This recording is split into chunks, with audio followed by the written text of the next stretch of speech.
जय मां दंतेश्वरी। अब से कुछ देर पहले मुझे दंतेश्वरी माता मंदिर में देवी का दर्शन करना और मां के आशीर्वाद लेने का सौभाग्य मिला। मैं महाराजा प्रवीर चंद्र भजदेव जी को भी पुनः अपने श्रद्धा सुमन अर्पित करता हूं। मैं जब भी बस्तर आया हूं, जगदलपुर आया हूं,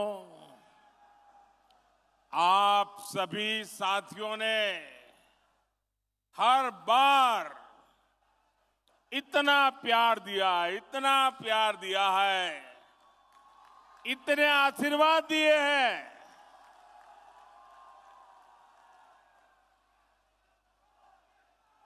मैं इसका शब्दों में वर्णन नहीं कर सकता हूं। और जब भी बस्तर की धरती पे आना हो जाए और बलिराम कश्यप जी की याद ना आए, ये कभी हो नहीं सकता। अगर सच्चे अर्थ में बस्तर को समझना, क्योंकि मैं यहां संगठन का काम करता था,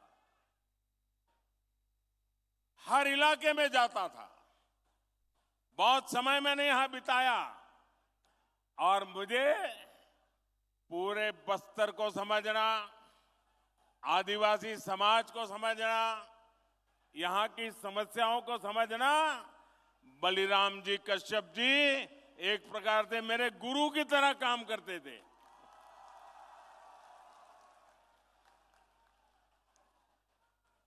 साथियों, मेरा निरंतर प्रयास है कि आपके इस आशीर्वाद को यहां का विकास करके लौटाऊं, दिन रात परिश्रम करके आपकी सेवा करके ये कर्ज मैं चुका सकूं।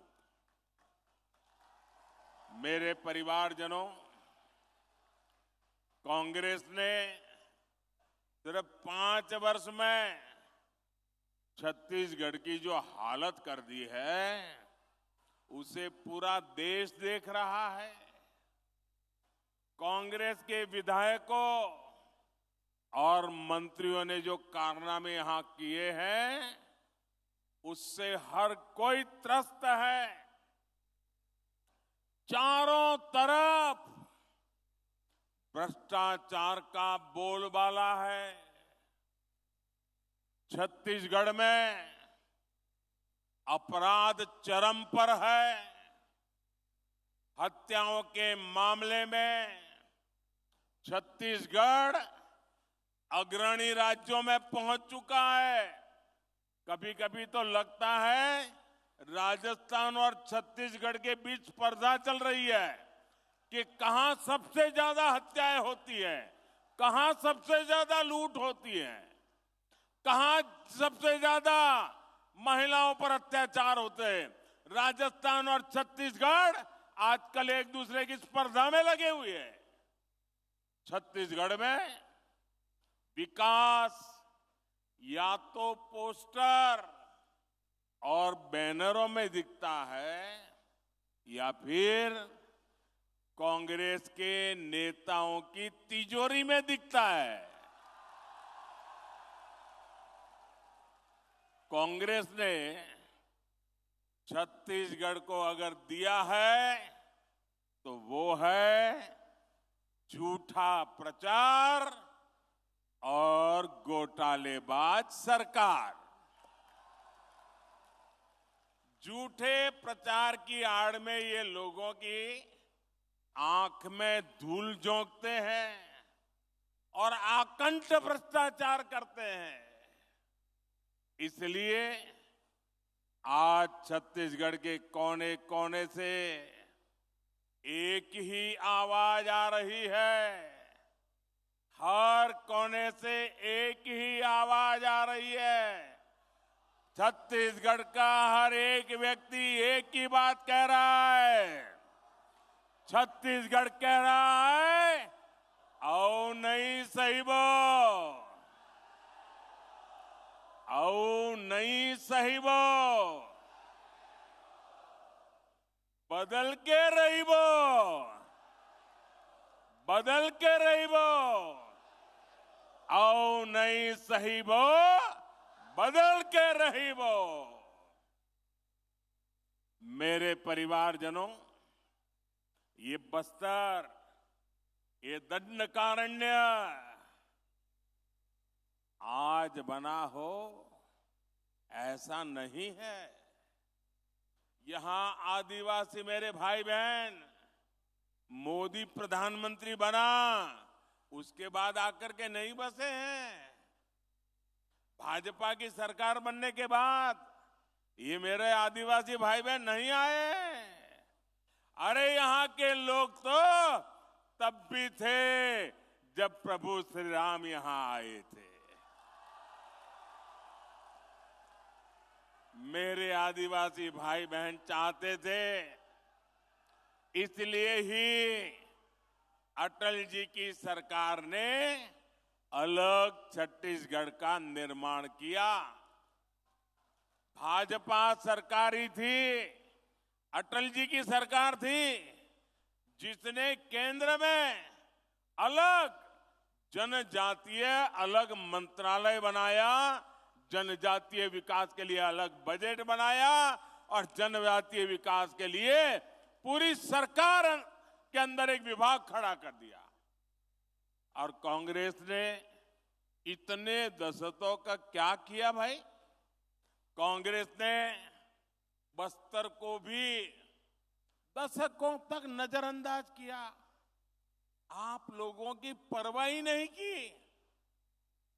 उनके दो चार ठेकेदारों को संभालते थे और वही आपसे वोट लेकर के उनको दे देते थे, उनकी गाड़ी चल जाती थी, उनको आपकी परवाह ही नहीं थी।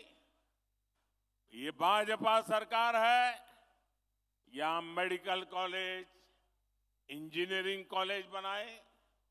भाजपा सरकार ने दंतेवाड़ा में एजुकेशन सिटी बनाई और मैं तो उसको देखने गया था। साथियों, मैंने अपने जीवन का बड़ा हिस्सा, ये मेरा सौभाग्य रहा है कि राजनीति में आने से पहले मेरे जीवन के बहुत वर्ष मैंने आदिवासी क्षेत्रों में गुजारा है। मेरा तो आपसे सीधा नाता है, दिल का नाता है।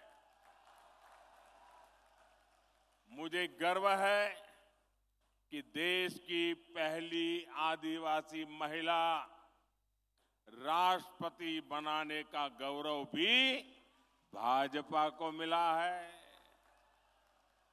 आप जानते हैं, कांग्रेस की तुलना में भाजपा सरकार आदिवासी समाज के लिए 5 गुना ज्यादा बजट देती है।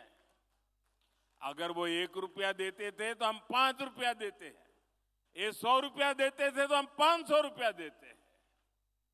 भाजपा सरकार ने ही 15 नवंबर यानी भगवान बिरसा मुंडा के जन्म दिवस को जनजातीय गौरव दिवस घोषित किया। हमारी सरकार आदिवासी सेनानियों और क्रांतिवारों को समर्पित स्वतंत्रता सेनानी म्यूजियम बनवा रही है। हमने जनजाति वर्ग के छात्रों को दी जा रही छात्रवृत्ति, उसको भी 2.5 गुना कर दिया है। बीते 9 वर्षों में 300 से अधिक एकलव्य मॉडल आवासीय विद्यालय मेरे जनजाति बच्चों के लिए हमने खोले हैं। साथियों, भाजपा सरकार देश में आकांक्षी जिला कार्यक्रम चला रही है। बस्तर संभाग के भी अनेक जिले ये आकांक्षी जिलों में शामिल है। अब तो हम उससे भी आगे बढ़ करके जिले से निकल के जाकर के आकांक्षी ब्लॉक्स की पहचान कर रहे हैं।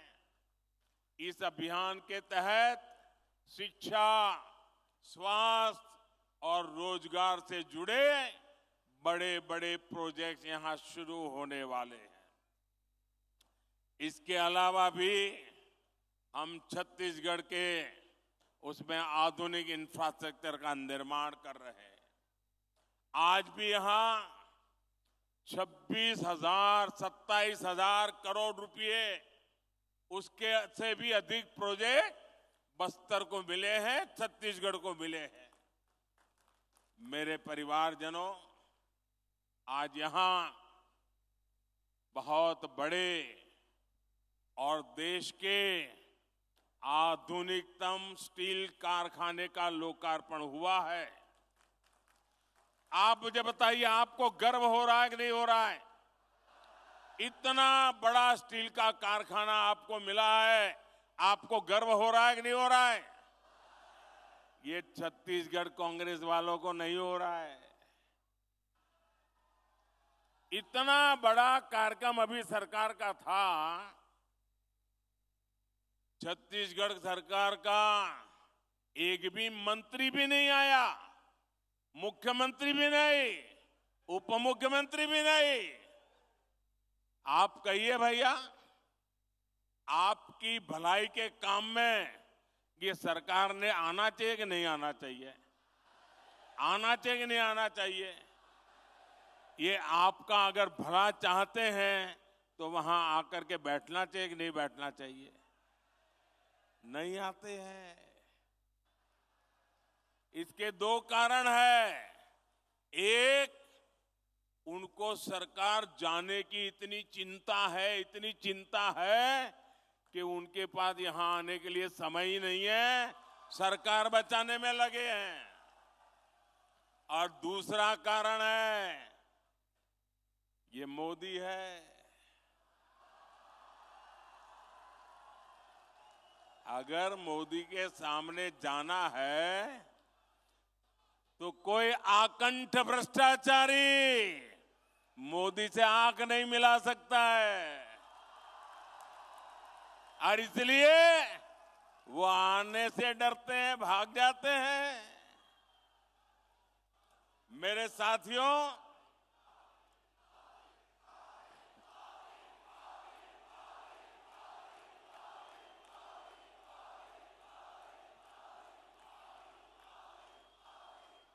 ये स्टील का कारखाना, मुझे याद है हमारे बलिराम जी कश्यप उस जमाने से हमें क्या करते थे। इस कारखाने की मांग आप सभी दशकों से कर रहे थे।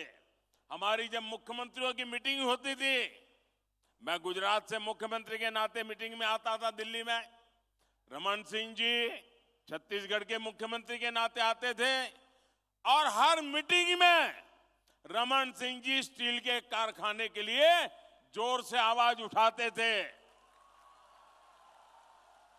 आपकी आवाज वो वहां पहुंचाते थे। लेकिन आप जानते हैं कांग्रेस ने ये मांग क्यों नहीं मानी? इसके पीछे कांग्रेस के कट, कमीशन और करप्शन की बोलबाला थी, सोच पड़ी थी। लंबे समय तक कांग्रेस की नीति रही है, क्या करते थे? कच्चा माल विदेश भेजो और फिर उसी कच्चे माल से बना महंगा सामान महंगे पैसे देकर के आयात करो। कहते हैं ना, गेहूं बाहर भेजो और फिर ब्रेड बना करके लाओ। क्या ऐसा कोई करता है भाई? ऐसा कोई करता है क्या? आप मुझे बताइए, आप जो घर में चावल खाते हैं तो क्या ऐसा कोई करता है कि पहले उसका धान विदेश भेजा जाता है, फिर वो धान विदेश में धुला जाता है, फिर वो धान विदेश में साफ किया जाता है, फिर धान को वहीं विदेश में भी पकाया जाता है और फिर वो पका पकाया चावल आपको खाने के लिए मिल जाता है। ऐसा कभी होता है क्या? आप अपना धान अपना चावल खुद ही करते कि नहीं करते हैं? आप धान भी यही उगाते हैं, उसे साफ भी यही करते हैं, यही पकाते हैं और यही अपने घर में खाते भी हैं। लेकिन कांग्रेस को ये करने में कट की कट हो जाती है, कमीशन नहीं मिलता है। इसलिए क्या किया उन्होंने? ये हमारे इलाके में जो आयरन ओर है ना, ये दुनिया का उत्तम से उत्तम आयरन ओर है, दुनिया का। ये हमारे बस्तर में है। लेकिन ये क्या करते थे? आयरन ओर में से स्टील यहां बनाने के बजाय, जिसका कोई हिसाब किताब न हो, कितना माल निकाला पता न चले, जितना उठा सकते हो उठाओ, विदेश भेज दो और बीच में मलाई खा लो। कोई भी सरकार होती तो उसकी प्राथमिकता होती कि यहां बस्तर में ही स्टील का कारखाना लगाए। लेकिन कांग्रेस ने यहां से कच्चा माल निकाला और फिर कच्चा माल ही विदेश भेज दिया। इसमें कांग्रेस के नेताओं ने कमाया, यहां के नौजवानों को कुछ नहीं मिला। बस्तर के नौजवान मजदूरी करने के लिए दूसरे राज्यों में जाने के लिए मजबूर हो गए। लेकिन भाइयों बहनों, ये मोदी है, आपके बीच में पला बड़ा है, इसलिए आपका ही सोचता है। गरीब की चिंता, गरीब के हित, यही मोदी के दिमाग में भरा पड़ा रहता है। इसलिए हमने दिल्ली में, मुझे आपने सेवा करने का मौका दिया, हमने बस्तर में स्टील कारखाने का काम तेजी से पूरा करवाया। भाजपा सरकार ने लगभग 24,000 करोड़ रुपए स्टील के कारखाने पर लगाए। इससे इस क्षेत्र के 50-55 हजार साथियों को रोजगार मिलना तय हुआ है। सरकार ने यह भी तय किया है कि स्टील की जो प्लांट की क्षमता है उसको और बढ़ाना है, मुझे और पूंजी लगानी है ताकि ज्यादा लोगों को काम मिले। यानी स्टील प्लांट पर अब जी हजारों करोड़ रुपयों का और निवेश होने वाला है। और जब ज्यादा निवेश होगा और बड़ा कारखाना होगा तो पूरे विस्तार की किस्मत और तेजी से बदलने वाली है। अब मैं आपको बताता हूं, मेरे यहां गुजरात में स्टील बनाने का एक कारखाना है। वहां तो आयरन ओर भी नहीं है, हम बाहर से लाते हैं। लेकिन स्टील कारखाना होने के कारण कार बनाने के अनेक कारखाने वहां लग गए, गाड़ियां बनाने, क्योंकि स्टील की उनको जरूरत थी, पास में ही मिल जाता था। अब यहां स्टील बन रहा है ना, और भी कारखाने यहां लगने वाले हैं।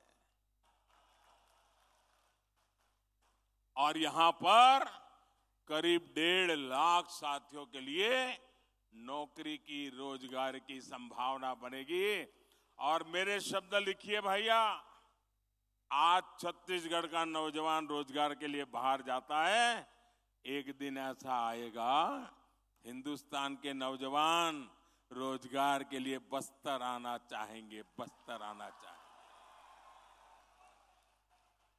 आप कल्पना कर सकते हैं, मोदी अगर ये काम कर देगा तो कांग्रेस के लोगों के लिए भ्रष्टाचार के रास्ते रुक जाएंगे। खदान में से जो माल खाते थे उस पर मोदी ने ताला लगा दिया और इसलिए छटपटा रहे हैं। आज भी कितनी झूठी बातें फैलाई, लेकिन आपने उन पर ये तमाचा मारा। इतनी पब्लिक आकर के आपने उनको तमाचा मारा है। झूठी बातें फैलाकर इनका इरादा समझिए। बस्तर के मेरे नौजवानों, इनका इरादा समझिए। ये झूठी बातें फैलाकर ये स्टील प्लांट को भी हड़पना चाहते हैं। इस स्टील प्लांट को भी कांग्रेस ही अपने बच्चों, अपने रिश्तेदारों की तिजोरी भरने का माध्यम बनाना चाहते हैं। लेकिन मेरे बस्तर के भाइयों बहनों, ये मोदी की गारंटी है, ये मोदी नहीं होने देगा। ये बस्तर का स्टील प्लांट आपका है, बस्तर के लोगों का है। इस स्टील प्लांट के मालिक मेरे बस्तर के लोग हैं, मेरे छत्तीसगढ़ के लोग हैं। मोदी इसका मालिक नहीं है। मोदी इसका मालिक नहीं है, और न ही कोई दूसरा नेता, कोई कांग्रेसी को मैं इसका मालिक बनने देने वाला हूं। इस प्लांट के मालिक सिर्फ और सिर्फ बस्तर के मेरे भाई बहन है। ये हक आपका है, कोई आपका हक छीन नहीं सकता है। इस पर कांग्रेस के नेताओं को किसी भी हालत में कब्जा नहीं करने दिया जाएगा। उनको कटकी कंपनी, कमीशन कंपनी, भ्रष्टाचार, बेईमानी करने का मौका नहीं दिया जाएगा। आप मेरे साथ सहमत हैं? तो एक काम करिए, अपना मोबाइल फोन निकालिए और उसकी फ्लैश लाइट चालू कीजिए। मेरी इस बात के समर्थन में अपने मोबाइल की फ्लैश लाइट चालू करिए। शाबाश, देखिए, वाह, दूर दूर तक शाबाश। ये ताकत है। वाह, देखिए, ये मीडिया वाले आपकी फोटो निकाल रहे हैं। देखिए, ये समर्थन है। ये स्टील प्लांट के लिए समर्थन है। कैसा झूठ बोलते थे, और ईमानदारी देखिए, ये सच्चाई यहां देखिए। बहुत बहुत धन्यवाद मेरे बस्तर के भाइयों बहनों।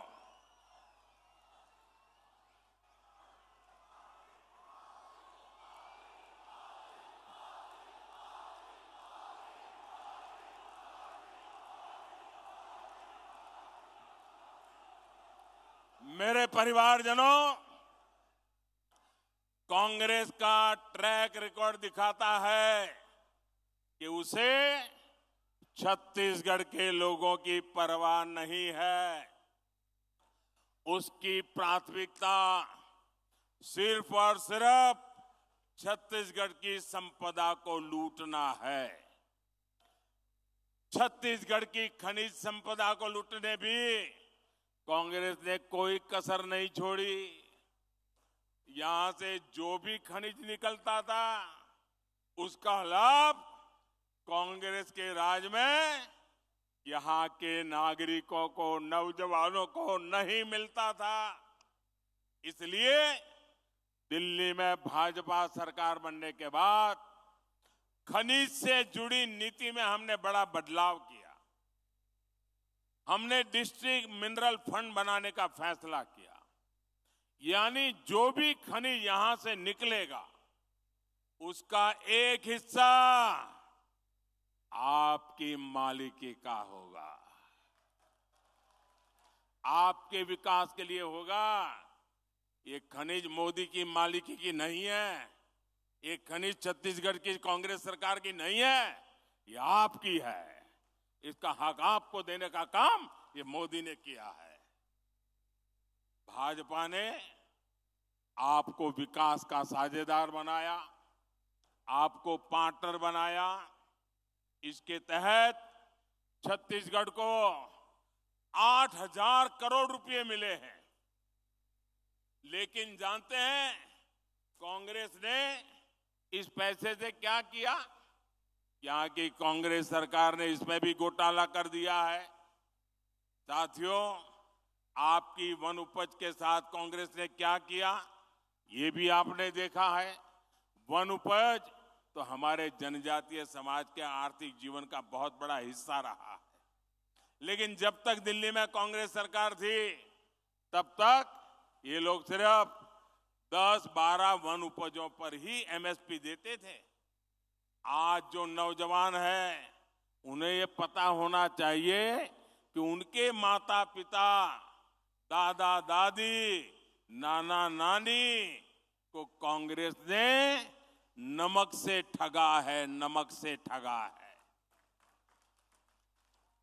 ये आज के नौजवानों को मैं बताता हूं, चिरौंजी जैसे बहुमूल्य वन उत्पाद हमारे आदिवासी परिवार इकट्ठा करते थे, बोरा बोरा लेकर हाट बाजार पहुंचते थे। वहां उन्हें 2-4 किलो नमक देकर ही ठगा जाता था।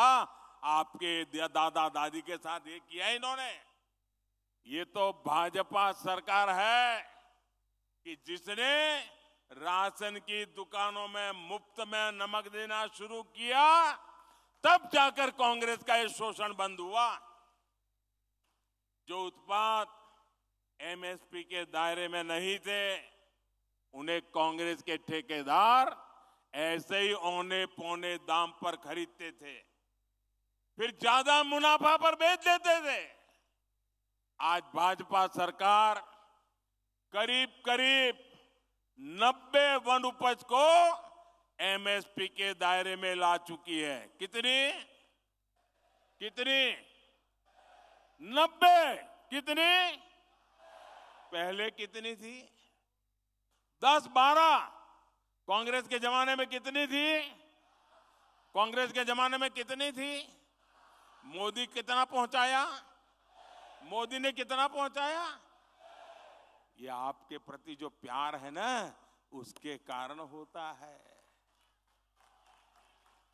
भाजपा सरकार ने वन धन केंद्र बनाकर वन उपज के बेहतर दाम देने का रास्ता खोला है। आज छत्तीसगढ़ के हजारों आदिवासी बहनों भाइयों को वन धन केंद्रों में रोजगार मिला है।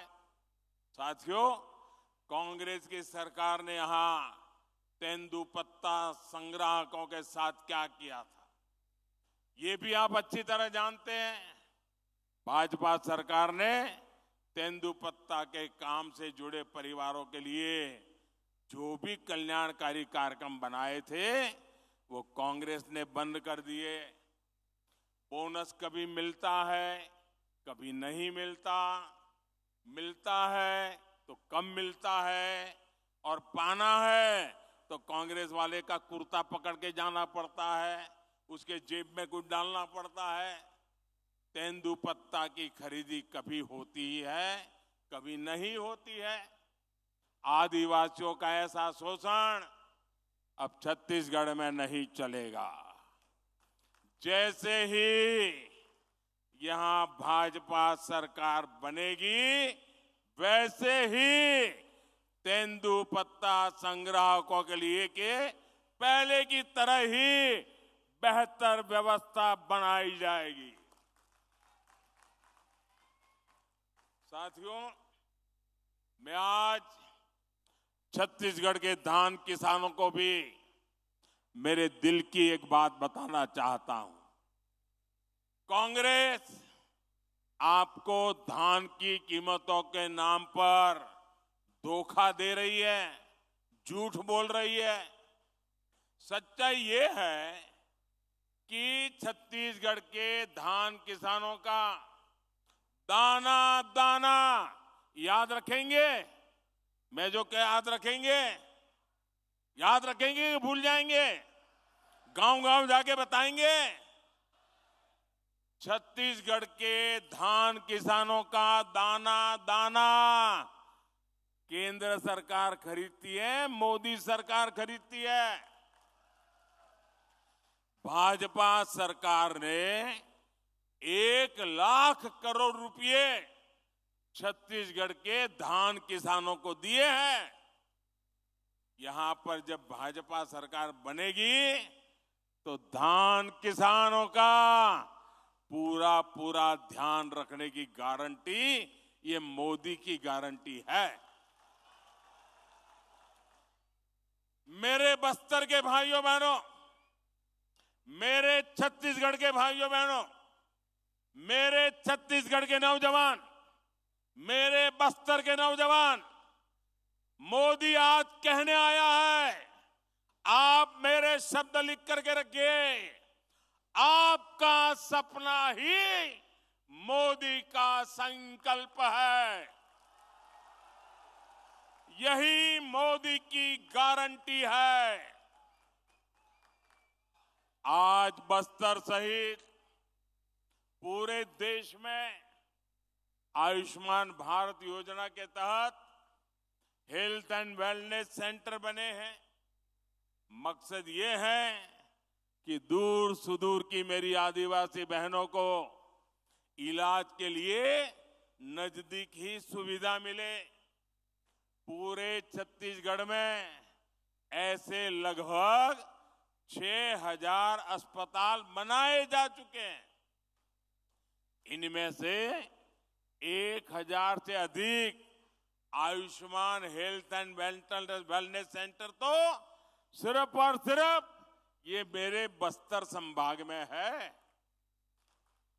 मोदी ने ही आपके 5 लाख रुपए तक मुफ्त इलाज का प्रबंध किया, गरीब को मुफ्त राशन की व्यवस्था की, पक्के घर का इंतजाम किया, बिजली और पाइप से पानी का प्रबंध किया, आदिवासी परिवारों के बेटे बेटियों के स्वरोजगार के लिए सरकार विशेष स्टैंड अप इंडिया योजना चला रही है। साथियों, आज मैं बस्तर के छत्तीसगढ़ के युवा साथियों को भी एक बात बताना चाहता हूं। जो पहली बार अपना वोट डालने जा रहे हैं, वो नौजवान मेरी बात सुनिए। आपको 2014 से पहले की घटनाओं के बारे में जानना जरूरी है। 2014 से पहले दिल्ली में जो सरकार थी ना, अखबारों में बड़े बड़े घोटाले छाए रहते थे। लाखों करोड़ों के घोटाले, यही खबरें होती थी और पूरी दुनिया में हमारे देश का नाम पूरी तरह बदनाम करके रखा था। 2014 में देश ने कांग्रेस की सरकार को उखाड़ फेंका और पूर्ण बहुमत की भाजपा सरकार दिल्ली में बनाई। आज घोटालों के बजाय दुनिया में भारत के गौरव की चर्चा होती है, भारत के सामर्थ्य की चर्चा होती है। आप मुझे बताइए, आज दुनिया में हिंदुस्तान का डंका बज रहा है कि नहीं बज रहा है? ऐसे नहीं, पूरी ताकत से बताएं, हिंदुस्तान का डंका बज रहा है कि नहीं बज रहा है? अमेरिका में हिंदुस्तान का डंका बज रहा है कि नहीं बज रहा है? यूरोप में हिंदुस्तान का डंका बज रहा है कि नहीं बज रहा है? जापान में हिंदुस्तान का डंका बज रहा है कि नहीं बज रहा है? सिंगापुर में हिंदुस्तान का डंका बज रहा है कि नहीं बज रहा है? आपको गौरव होता है कि नहीं होता है? आपका माथा ऊंचा होता है कि नहीं होता है? इसलिए मेरा युवा साथियों, आपको एक बात जरूर ध्यान रखनी है। आज देश के बहुत कम राज्यों में कांग्रेस की सरकारें बची हैं और एक बार जाती है ना, 25-25 साल तक वापस नहीं आती है। और इसलिए जब इनके पास सरकारें ही कम है तो लूट का माल कुछ ही जगह से लूटना पड़ता है। इसलिए जहां भी इनकी सरकार बनती है वो जम करके लूटते हैं। पूरे हिंदुस्तान में उन्होंने राजस्थान, छत्तीसगढ़ ऐसे राज्य को लूट का सबसे बड़ा खजाना बना दिया है। छत्तीसगढ़ के ही लोग मुझे बताते हैं कि कांग्रेस के हर छोटे बड़े हर नेता ने 15 साल जो तक सरकार नहीं दी ना, वो जो खाद पड़ गई थी ना, वो भी जमा करने में लग गए 5 सालों में। यानी 15 साल तक इनको छत्तीसगढ़ को लूटने का मौका नहीं दिया। अब वो सारी कसर भी अभी निकालना शुरू कर दिए हैं। अरे इन्होंने तो गौमाता के नाम पर भी भ्रष्टाचार किया है। जिन्होंने गोबर तक को नहीं छोड़ा, उन्होंने क्या क्या नहीं किया। इनके भ्रष्टाचार के सबसे बड़े भुक्तभोगी मेरे नौजवान हैं, मेरे बस्तर के लोग हैं। कांग्रेस ने युवाओं को नौकरी का वादा दिया था, लेकिन नौजवानों की नौकरी में ही घोटाला कर दिया। कांग्रेस के नेताओं ने पीसीएस भर्तियों में अपने बच्चों अपने रिश्तेदारों को सेट कर दिया। किया कि नहीं किया? चारों तरफ लूट मचाई कि नहीं मचाई? इनकी पार्टी तो राजनीति में भी अपने ही बच्चों को सेट करती है और नौकरियों में भी यही करती है।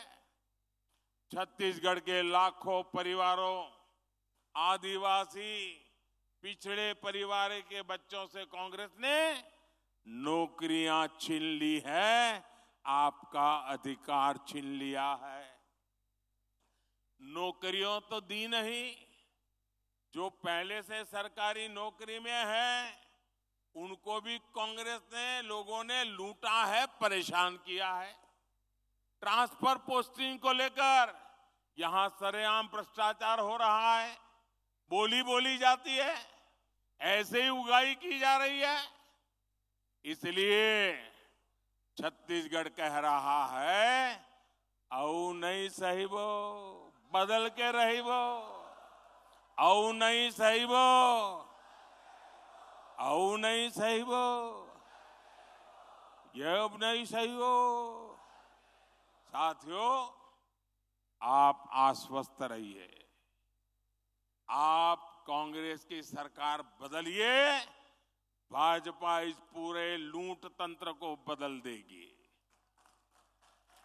ये कांग्रेस ने लोकतंत्र को लूट तंत्र बनाया है और प्रजातंत्र को परिवार तंत्र बना दिया है।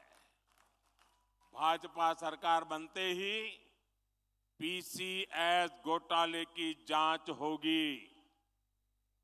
गुनहगार भी कितना ही ताकतवर हो, मोदी उसको जेल में डाल करके ही रहेगा। हर नौजवान, हर सरकारी कर्मचारी को पूरा न्याय मिलेगा। मेरे परिवारजनों, कल से कांग्रेस ने एक अलग लाभ आरोपना शुरू कर दिया है। ये कांग्रेस के नेता कहते हैं, जितनी आबादी उतना हक। मैं कहता हूं, इस देश में अगर सबसे बड़ी कोई आबादी है तो वो आबादी गरीब है, और इसलिए मेरे लिए गरीब ही सबसे बड़ी आबादी है और गरीब का कल्याण यही मेरा मकसद है। मैं सोच रहा था कि पूर्व प्रधानमंत्री मनमोहन सिंह जी क्या सोच रहे होंगे। भारत के पूर्व प्रधानमंत्री मनमोहन सिंह जी तो कहा करते थे कि देश के संसाधनों पर पहला हक माइनॉरिटी का है, अल्पसंख्यकों का है, और उसमें भी मुसलमानों का है। अब कांग्रेस कह रही है कि आबादी तय करेगी कि पहला हक किसका होगा। यानी क्या अब अल्पसंख्यकों का हक कांग्रेस कम करना चाहती है क्या? और आबादी के ही हिसाब से ही अब तय होने वाला है, तो पहला हक किसका होगा भाई? किसका होगा? आबादी किसकी ज्यादा है? किसका हक होगा? जरा कांग्रेस वाले स्पष्टता करें। क्या आबादी के हिसाब से हक मिलेगा क्या? तो क्या अल्पसंख्यकों को कांग्रेस हटाना चाहती है क्या? तो क्या सबसे बड़ी आबादी वाले हिंदू अब आगे बढ़कर अपने सारे हक ले लें क्या? मेरे परिवारजनों, मैं पिछले काफी समय से कह रहा हूं और फिर आज दोहरा रहा हूं कि कांग्रेस पार्टी को अब कांग्रेस के लोग नहीं चला रहे। कांग्रेस के बड़े बड़े नेता मुंह पे ताला लगा के बैठे हैं, न उनको पूछा जाता है, न वो ये सब देख करके बोलने की हिम्मत करते हैं। अब तो कांग्रेस को आउटसोर्स कर दिया गया है। कांग्रेस को अब ऐसे लोग चला रहे हैं, पर्दे के पीछे लोग ऐसी कमाल कर रहे हैं, ऐसे खेल खेल रहे हैं जो देश विरोधी ताकतों से मिले हुए हैं।